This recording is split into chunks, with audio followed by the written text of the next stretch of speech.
Hi guys, these are sessions for information system audit, and my name is Chandrasekhar Baroda, and my number is 9899123008. In case of any feedback or in case you need any professional help in and around Delhi, you can call me in this particular number. तो हम पढ़ रहे थे application controls, और application controls में हमने बोला था कि 5 कंट्रोल्स बहुत इंपॉर्टेंट है और उन्हीं 5 कंट्रोल्स में पूरा चैप्टर कंप्लीट हो जाता है। सॉरी। तो ये 5 कंट्रोल्स में पूरा चैप्टर कंप्लीट हो जाता है। तो सबसे पहले बाउंड्री कंट्रोल्स, फिर इनपुट कंट्रोल, फिर प्रोसेसिंग होती है तो प्रोसेसिंग कंट्रोल, आउटपुट होती है तो आउटपुट कंट्रोल, और फिर डेटा फाइल कंट्रोल्स जहाँ डेटा रखा जाता है। तो यानी 5 कंट्रोल्स हैं, 5 कंट्रोल्स में पूरा चैप्टर कंप्लीट। बाउंड्री कंट्रोल्स हम ऑलरेडी पिछले सेशंस में पढ़ चुके हैं। अब सबसे इंपॉर्टेंट इनपुट कंट्रोल्स है। इनपुट कंट्रोल्स इसलिए इंपॉर्टेंट है क्योंकि कंप्यूटर एक चीज़ में काम करता है, GIGO, garbage in garbage out. यानी अगर गलत चीज़ डाली तो गलत चीज़ बाहर आएगी। अभी आर्टिफिशियल इंटेलिजेंस कंप्यूटर में आई नहीं है और उसके लिए प्रयास हो रहे हैं।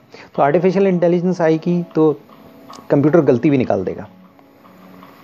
लेकिन अगर मान लिया सपोज एक पर्टिकुलर कंप्यूटर है तो उसमें आपको कंट्रोल्स लगाने पड़ते हैं। इनपुट में काफ़ी कंट्रोल्स लगाने पड़ते हैं। इनपुट में बहुत सारी गलतियाँ हो सकती हैं।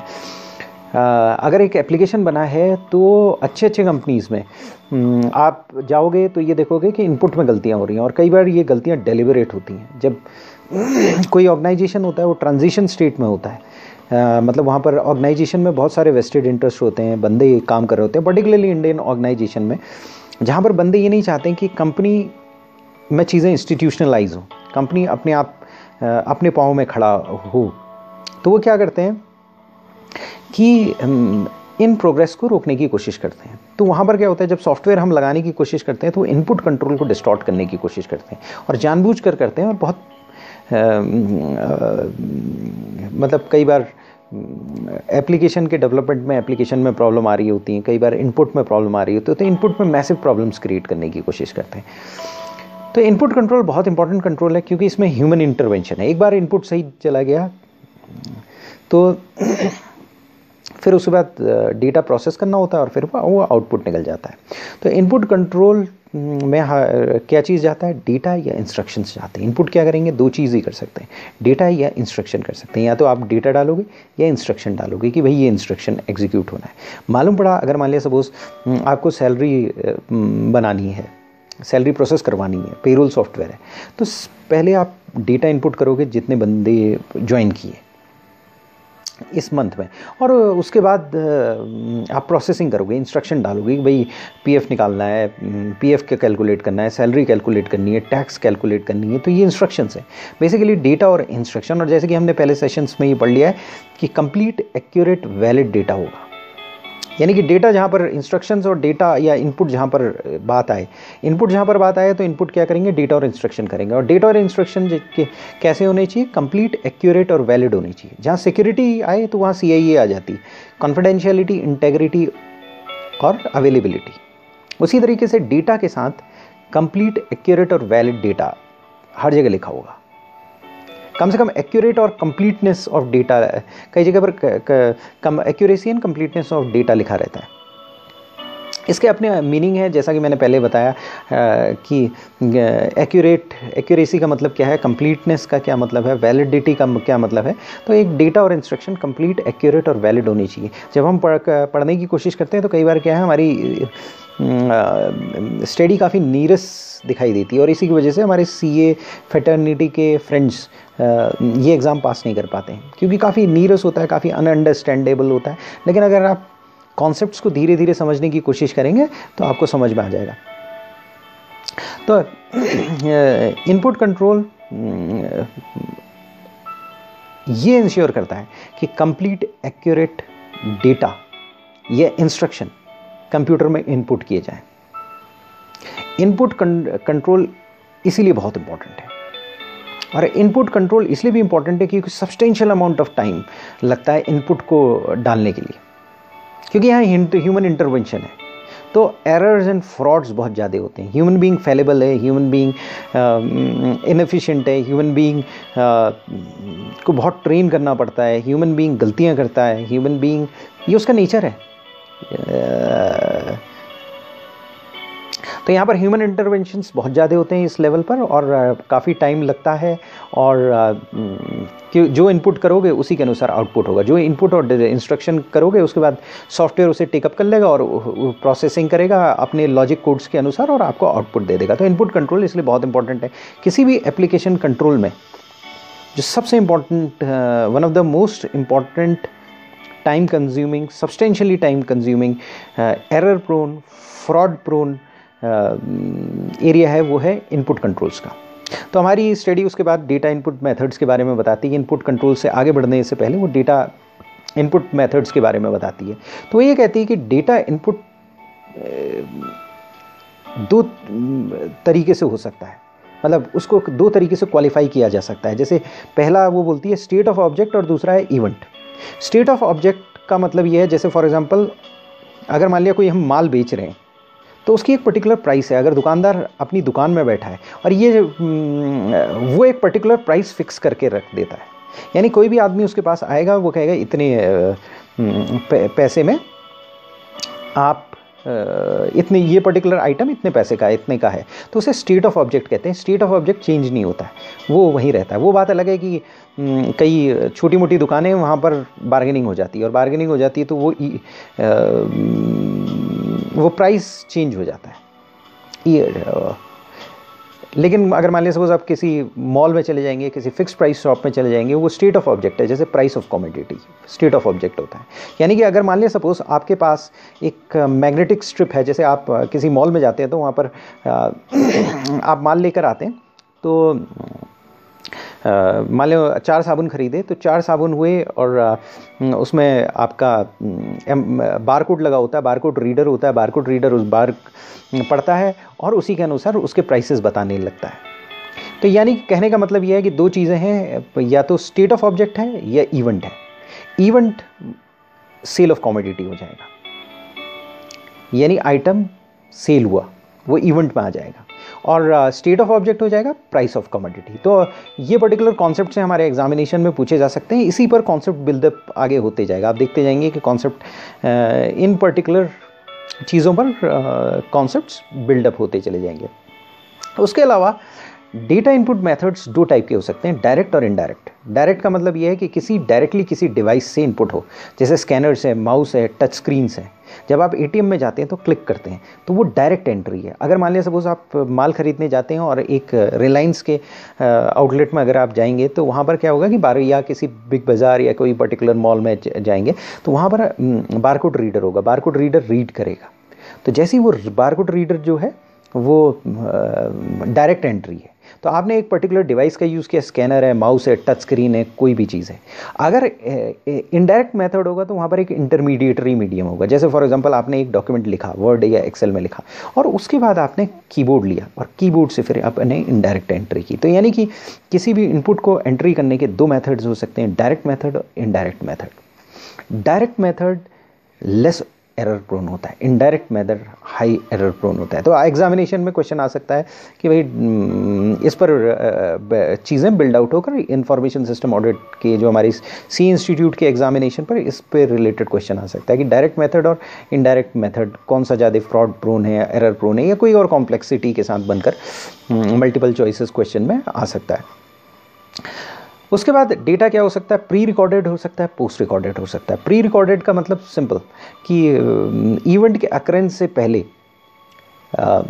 या स्टेट ऑफ ऑब्जेक्ट के स्टेट के डिटेक्शन से पहले जो इवेंट होगा वो प्री रिकॉर्डेड होगा। जैसे प्राइस ऑफ गुड्स रिकॉर्ड की जा सकती है। अगर एक मैग्नेटिक स्ट्रिप है या जैसे बारकोड रीडर है, तो वो आइटम के सेल से पहले रिकॉर्ड की जा सकती है, प्री रिकॉर्डेड है। लेकिन पोस्ट रिकॉर्डेड अगर मान लिया सपोज कितना आइटम सेल करना है वो प्री रिकॉर्डेड नहीं हो सकता है, पोस्ट रिकॉर्डेड ही होगा। क्वांटिटी पोस्ट रिकॉर्डेड होगी, मतलब आप बंदा आया, उसने कहा मुझे 4 चॉकलेट्स चाहिए, 3 चाहिए, 2 चाहिए, 1 चाहिए, तो वो पोस्ट रिकॉर्डिंग होगी, यानी सेल ट्रांजैक्शन के टाइम पर आप उसको रिकॉर्ड करेंगे। तो वो तभी होगा जब कस्टमर प्रोडक्ट को परचेज़ करेगा। तो यानी कि हमारी जो स्टडी बोलती है वो डेटा इनपुट मेथड्स, 3 टाइप के डेटा इनपुट मेथड्स बताती है और 3 चीज़ें बताती है डेटा इनपुट मेथड्स में। पहला चीज़ वो बोलती है कि data input can pertain either to state of object और a event. State of object के बारे में वो ये बताती है कि प्राइस ऑफ कमोडिटी जैसे स्टेट ऑफ ऑब्जेक्ट है, और इवेंट क्या है, सेल ऑफ कमोडिटी। तो इन दोनों से रिलेटेड हो सकती है, या तो स्टेट ऑफ ऑब्जेक्ट से हो सकती है, इवेंट से हो सकती है। इवेंट मान लें बड़ा सेल हुई, कितना माल सेल हुआ, वो हो गया इवेंट ऑफ द ऑब्जेक्ट। और स्टेट ऑफ ऑब्जेक्ट का मतलब ये हुआ कि प्राइस कितनी, वो कमोडिटी की स्टेट क्या है वो पर्टिकुलर कि या कितने केजी का है, या जो चेंज नहीं होता वो स्टेट होगा। या फिर वो बोलती है कि डेटा इनपुट मेथड 2 टाइप के हो सकते हैं, डायरेक्ट मेथड और इनडायरेक्ट मेथड। डायरेक्ट मेथड का मतलब ये है कि स्कैनर के थ्रू या बारकोड रीडर के थ्रू आप एंट्री कर रहे हैं जहाँ पर प्रॉब्लम्स कम होती हैं। और इनडायरेक्ट मेथड का मतलब ये है कि कोई इंटरमीडिएटरी मीडियम लेते हैं और इंटरमीडिएटरी मीडियम लेते ही प्रॉब्लम्स बढ़ जाती हैं। उसके बाद वो बोलता है कि डेटा प्री रिकॉर्डेड हो सकता है और पोस्ट रिकॉर्डेड हो सकता है। प्री रिकॉर्डेड का मतलब ये है कि इवेंट के प्रायर, या कि जैसे कि आपने माल कितने का है, आइटम कितने का है, वो रिकॉर्ड कर लिया। और पोस्ट रिकॉर्डेड का मतलब रिकॉर्डिंग के बाद।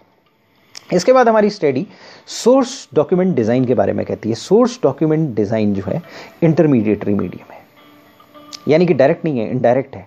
सोर्स डॉक्यूमेंट डिज़ाइन का मतलब क्या है कि अगर मान लीजिए सपोज आप इनपुट कर रहे हैं तो उससे पहले आप एक सोर्स डॉक्यूमेंट डिज़ाइन कर रहे हैं। जैसे फॉर एग्जांपल सेल्स कर रहे हैं तो सेल्स इनवॉइस पहले आप डिज़ाइन करेंगे। सेल्स इनवॉइस डिज़ाइन करने के बाद हो सकता है कि आप जिस समय अपना एप्लीकेशन ओपन करें तो उसमें क्या है कि एक पर्टिकुलर फॉर्मेट आ जाए। फॉर्मेट वो क्या है, वो सोर्स डिज़ाइन है। तो सोर्स डिज़ाइन की ज़रूरत क्या पड़ती है? सोर्स डिज़ाइन की इसलिए ज़रूरत पड़ती है कि ह्यूमन बीइंग को एक पर्टिकुलर फॉर्मेट, एक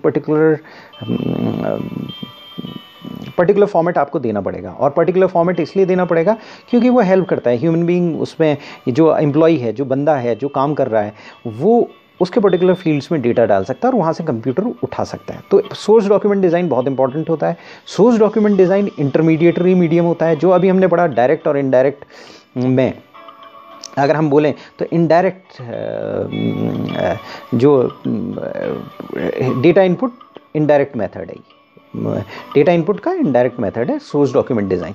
तो एक अच्छा source document design control improve करता है। और कंट्रोल इम्प्रूव कैसे करता है? डेटा एंट्री एरर्स रिड्यूस कर देता है, स्पीड ऑफ डेटा एंट्री बढ़ा देता है, कंट्रोल बेटर कर देता है, और सब्सिक्वेंट रेफरेंस में ईज़ करता है। जैसे फॉर एग्जांपल अगर मान लिया सपोज आप सेल कर रहे हैं, आप एक पर्टिकुलर कंपनी, आप होलसेलर हैं, सपोज एक होलसेलर हैं और एक पर्टिकुलर आइटम सेल करते हैं, और आपके एक्सेल शीट में आपके एक्सेल में आपने एक एक्सेल शीट बना रखी है और वहाँ पर इनवॉइसेस बना रखी हैं। तो वो पर्टिकुलर इनवॉइस जो आपने बना रखी है, उस पर्टिकुलर इनवॉइस में आपने लिखा है कि आइटम की वैल्यू इतनी है और नीचे एक फार्मूला लगा रखा है, फार्मूला की उसमें सर्विस टैक्स इतने का लगेगा, और वो ऑटोमेटिकली कैलकुलेट कर लेता है, ऐड कर लेता है, और उसके बाद बाकी सारी चीज़ें उसमें लिखी हुई हैं। मालूम पड़ा कस्टमर का नाम जो है आपको डालने की ज़रूरत होती है तो ऑटोमेटिकली वी लुकअप उठा के उसका एड्रेस ले लेता है।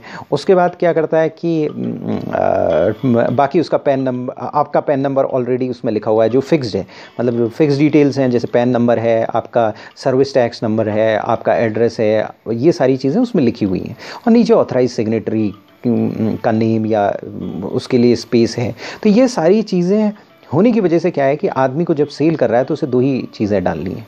उसको ये डालनी है, जैसे उसने आइटम का कोड डाल दिया, कोड डाल के उसने ऑटोमेटिकली उसके प्राइस ले लिए। उसके बाद क्या हुआ कि उसने क्वांटिटी डाल दी कि कितनी क्वांटिटी है, तो ऑटोमेटिकली वो प्राइस से मल्टीप्लाई करेगा, सर्विस टैक्स वगैरह लगाएगा, या वैट लगाना है तो वैट लगाएगा और टोटलिंग करके आपको दे देगा। तो इसमें क्या है कि डेटा एंट्री एरर्स रिमूव हो जाएंगे, स्पीड ऑफ डेटा एंट्री बढ़ जाएगी कि आपको एडिशन नहीं करना पड़ा, सर्विस टैक्स कैलकुलेट नहीं करना पड़ा, और उसके बाद आपके पास ऑलरेडी फॉर्मेट है तो आपको एक एडिशनल फॉर्मेट नहीं बनाना पड़ा, कंट्रोल आपका बेटर होगा, और बाद में क्या होगा आप उसे सेव कर सकते हैं और बाद में अगर रेफरेंस चाहिए तो उसे आप देख सकते हैं। तो बेसिकली ये एक अच्छा well designed source document control improve करने में हेल्प करता है, यही इसकी नीड है। तो जब आप सोर्स डॉक्यूमेंट डिज़ाइन करेंगे तो आप ये एनालाइज करेंगे भाई इसकी नीड क्या है, इसका यूसेज क्या है। और सोर्स और डॉक्यूमेंट डिज़ाइन जब आप करेंगे तो आपको एक तो उसका मटेरियल देखना पड़ेगा, जो पेपर है, एक्सेल शीट में है, किस जगह पर वो, किस चीज़ पर वो source document design layout format रखा जाएगा। और दूसरा आपको ये देखना पड़ेगा लेआउट क्या है, स्टाइल क्या है सोर्स डॉक्यूमेंट की।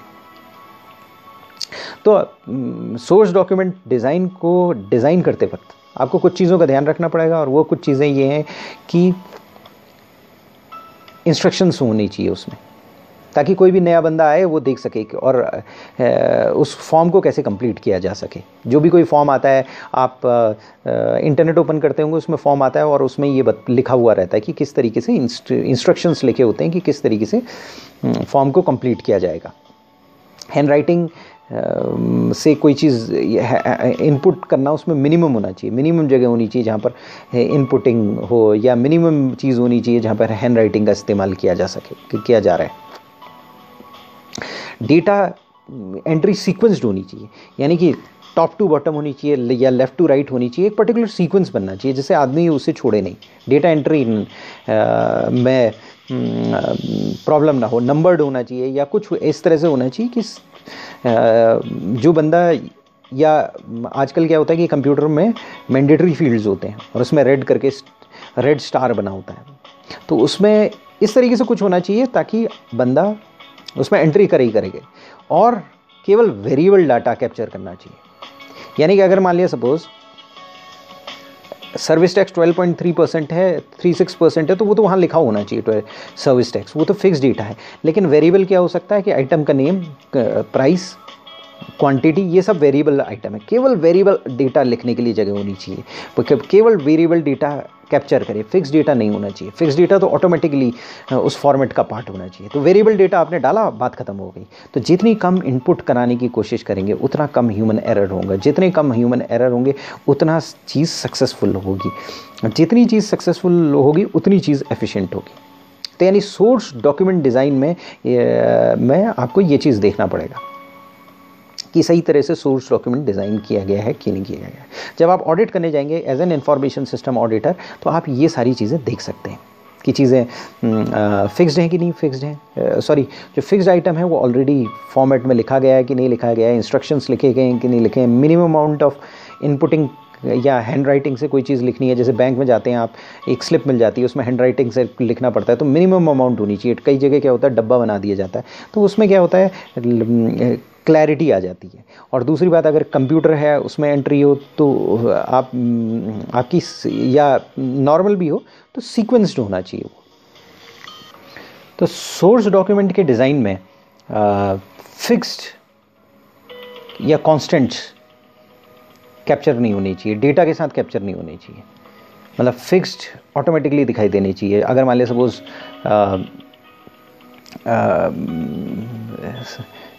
पैन नंबर है लिखा हुआ है तो पैन नंबर लिखा होना चाहिए, सर्विस टैक्स नंबर लिखा होना चाहिए, नेम लिखा होना चाहिए, ये फिक्स्ड हैं, ये चेंज नहीं होते हैं।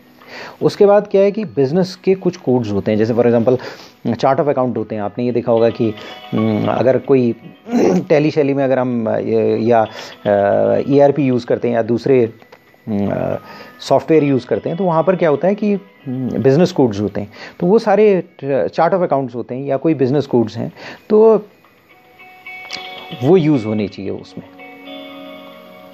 इसके बाद हम चलते हैं data entry screen design.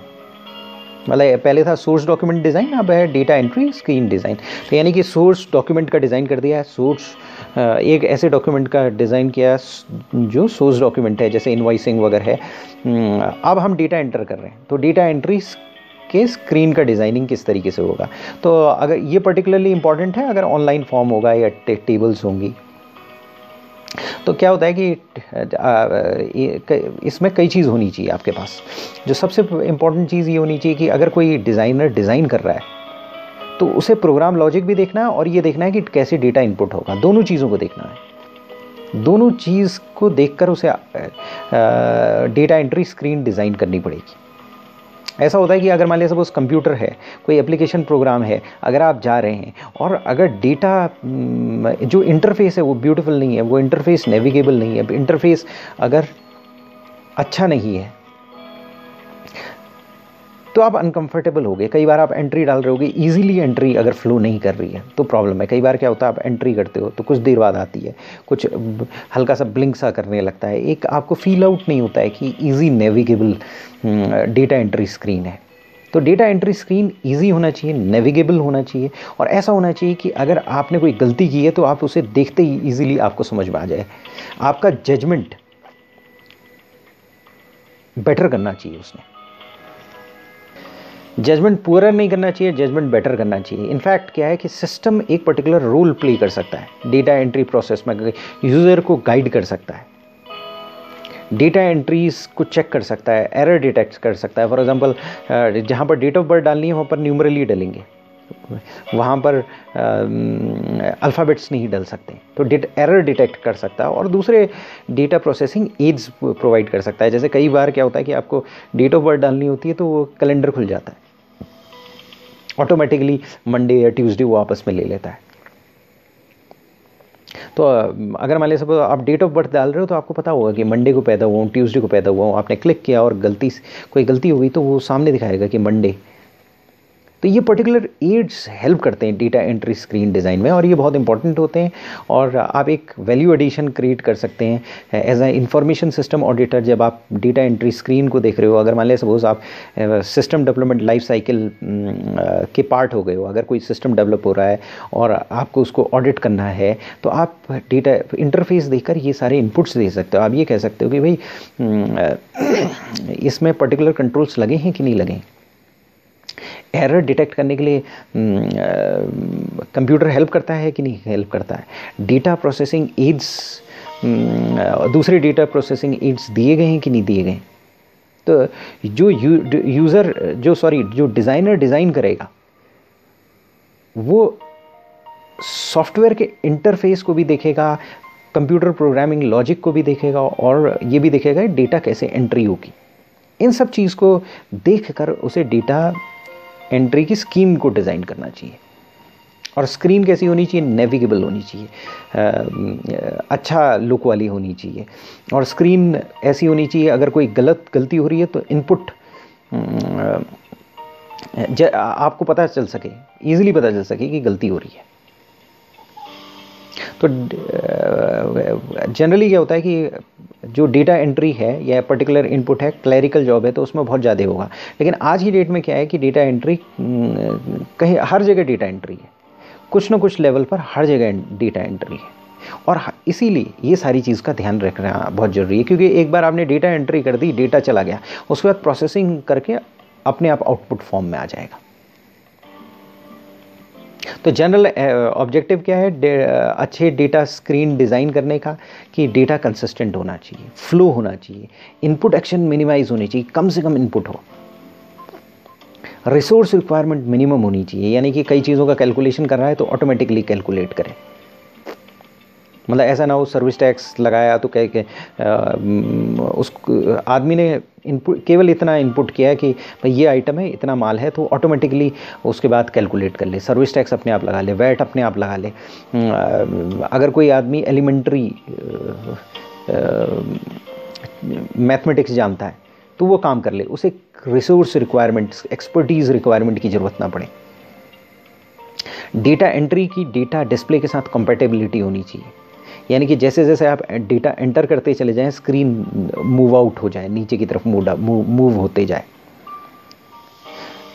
User को फ्लेक्सिबिलिटी हो डेटा एंट्री करने में, वो स्क्रीन को कंट्रोल कर सके। और ये सारी चीज़ें देखना बहुत इंपॉर्टेंट है कि, और सबसे इम्पॉर्टेंट चीज़ ये है कि आपने देखा होगा कि मैंडेटरी फील्ड्स होते हैं। मैंडेटरी फील्ड्स क्या होते हैं, वो रेड स्टार मार्क्ड होते हैं। तो वो मैंडेटरी फील्ड जो है उसमें वो इसलिए प्रोवाइड किए जाते हैं कि कोई फील्ड छूटे ना। और पर्टिकुलरली ये हो सकता है कि अगर बॉक्स हैं वो पर्टिकुलर और एक पर्टिकुलर कलर से कलर्ड हों, ताकि जो डेटा एंट्री वाला बंदा है वो इजी जजमेंट लगा सके कि